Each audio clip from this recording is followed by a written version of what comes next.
ಅರಣ್ಯ ಇಲಾಖೆಯಿಂದ ಕವಳಪಡೂರು ಗ್ರಾಮದ ಅಲಂಪುರಿಯಲ್ಲಿರುವ ಸಾಲುಮರದ ತಿಮ್ಮಕ್ಕ ವೃಕ್ಷೋದ್ಯಾನವನವನ್ನ ಇಂದು ಉದ್ಘಾಟಿಸಲಾಯಿತು. ಈ ಕಾರ್ಯಕ್ರಮಕ್ಕೆ ಶಾಸಕ ರಾಜೇಶ್ ನಾಯ್ಕ ಉಳಿಪಾಡಿಗುತ್ತು ಚಾಲನೆಯನ್ನ ನೀಡಿದ್ರು.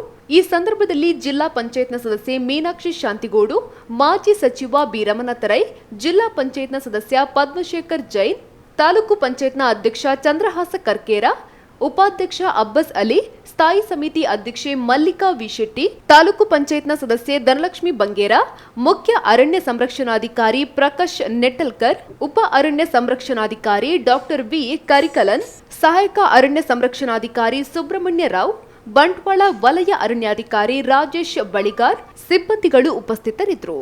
ಈ ಒಂದು ಚಿಂತನೆಯೊಂದಿಗೆ ಪ್ರಾರಂಭ ಮಾಡಿದ್ದು ಈ ಒಂದು 2012ಕ್ಕೆ ಪ್ರಾರಂಭವಾಗಿದ್ದು 2017ರಲ್ಲಿ ಸ್ವಲ್ಪ ಬೇಗ ತಗೊಂಡು ಇಲ್ಲಿ ದಕ್ಷಿಣ ಕನ್ನಡ ಜಿಲ್ಲೆ 2017ಕ್ಕೆ ಸ್ವಲ್ಪ ಬೇಗ ತಗೊಂಡು ಪ್ರಾರಂಭವಾಗಿದೆ.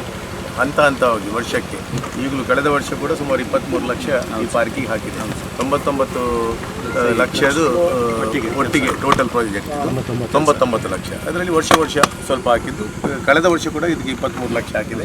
ಅದರ ಹಿಂದಿನ ವರ್ಷ 3 ಲಕ್ಷ ಎವ್ರಿ ಇಯರ್ ಹಾಕಿ ಈಗ 2-3 ವರ್ಷದಿಂದ ದುಡ್ಡು ಹಾಕಿ ಇದನ್ನು ಮಾಡಿದಂತ ಇದು ನಮ್ಮ ಜಿಲ್ಲೆಯಲ್ಲಿ ಡಿಪಾರ್ಟ್ಮೆಂಟ್ ಭಾಳ ಚೆನ್ನಾಗಿ ಒಟ್ಟು ಜಿಲ್ಲೆಯಲ್ಲಿ ಆರಿದೆ ಮತ್ತು ಅತ್ಯಂತ ಸುಂದರವಾಗಿ ಮಾಡಿದ್ದಾರೆ. ಯಾಕೆಂದರೆ ಇಲ್ಲಿ ನೋಡೋಕೆ ಒಂದು 99 ಲಕ್ಷ ಕೂಡ ಉದ್ಯೋಗ ಆಗಿದೆ.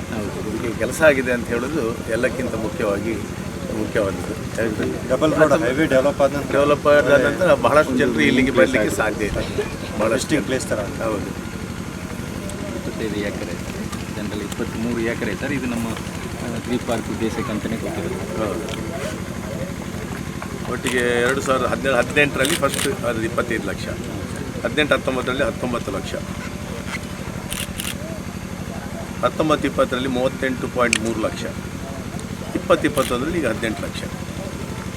ಯಾವುದೇ ಸರ್ಕಾರಿ ಕಾರ್ಯಕ್ರಮವಾದರೆ ಅದಕ್ಕೆ ದುಡ್ಡಿನ ವ್ಯವಸ್ಥೆ ಹಂತವಾಗಿ ಬರೋದು. ಅದರಿಂದ ಈ ಒಂದು ಚೆನ್ನಾಗಿ ಮಾಡಿದ್ದಾರೆ. ಆ್ಯಕ್ಚುಲಿ ಒಳ್ಳೆಯದಾಗಿದೆ. ಸಿಟಿಯಿಂದ ಜನರಿಗೆ ಉಪಯೋಗ ಆಗಲಿ. ಇದು ಮುಖ್ಯವಾಗಿ ಪ್ರೆಸ್ಗೆ ಯಾಕೆ ಹೇಳಿದರೆ ಗೊತ್ತಿರ್ಬೋದು, ಜನರ ಉಪಯೋಗಕ್ಕೆ ಬರಬೇಕು. ಡಿಪಾರ್ಟ್ಮೆಂಟ್ ಕೆಲಸ ಮಾಡ್ತಾಯಿದೆ, ಸರ್ಕಾರನೂ ಕೆಲಸ ಮಾಡ್ತಾಯಿದೆ. ಸರ್ಕಾರನೂ ಇದಕ್ಕೆ ಬೇಕಾದಷ್ಟು ಅನುದಾನ ಒದಗಿಸಿ ಕೆಲಸ ಮಾಡ್ತಾಯಿದೆ. ಸುಮ್ಮನೆ ಏನು ಮಾಡೋದಿಲ್ಲ ಅಂತೇಳಿ ಸರ್ಕಾರ ಹೇಳಿದರೆ ಆಗೋದಿಲ್ಲ. ಸೊ ಅದು ಭಾರಿ ಕ್ಲಿಯರ್ ಆಗಿದೆ. 2012ಕ್ಕೆ ಈ ಒಂದು ಕಾರ್ಯಕ್ರಮ ಪ್ರಾರಂಭ ಆಗಿದೆ. ನಂತರ ಅದು